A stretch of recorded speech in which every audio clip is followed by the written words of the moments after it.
Michael didn't sit down to reflect. Reflection happened on its own. It came in the quiet moments, not as thoughts, but as a felt sense of rightness.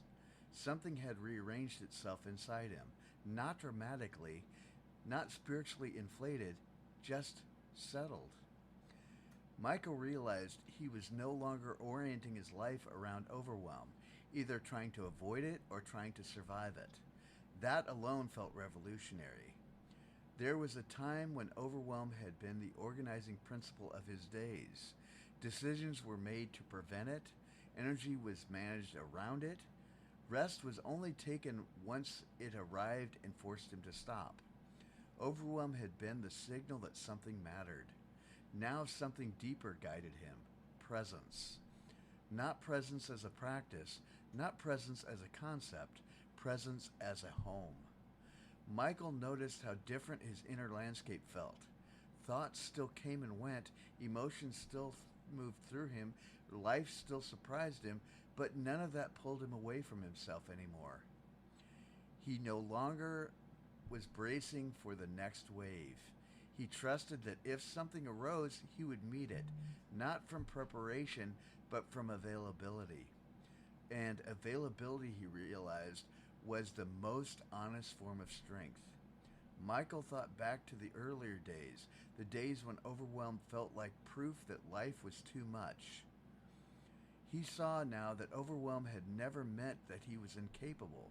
It meant he was disconnected. Disconnected from his body, disconnected from his internal signals, disconnected from the present moment. Overwhelm had been a callback, not a condemnation, and once that call was answered, it no longer needed to shout. Michael felt deep compassion for that version of himself who lived there, the one who believed survival required constant vigilance, the one who confused endurance with worth, the one that thought peace was something to earn later. That version had done its best, and now it could rest. Michael understood something that words barely touched. Life doesn't require constant management, it requires relationship.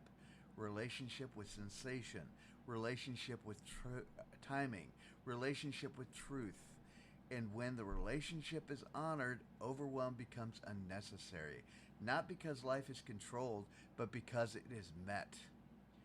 Michael didn't feel finished, he felt open.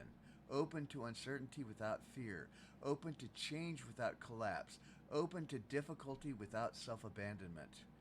This wasn't mastery, it was humility. The humility to let life arrive as it is, the humility to trust the intelligence already moving within him. Michael noticed something else, too. He no longer felt separate from the world around him. The same presence he felt inside himself was the presence he sensed in others. Listening became easier, compassion became natural, judgment lost its grip. Because when you are no longer fighting yourself, there's nothing left to fight against.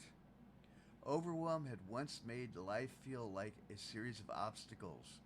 Now life felt like a conversation, and Michael was finally listening. As the arc of this journey closed, not with a period, but with an open breath, Michael knew something with certainty.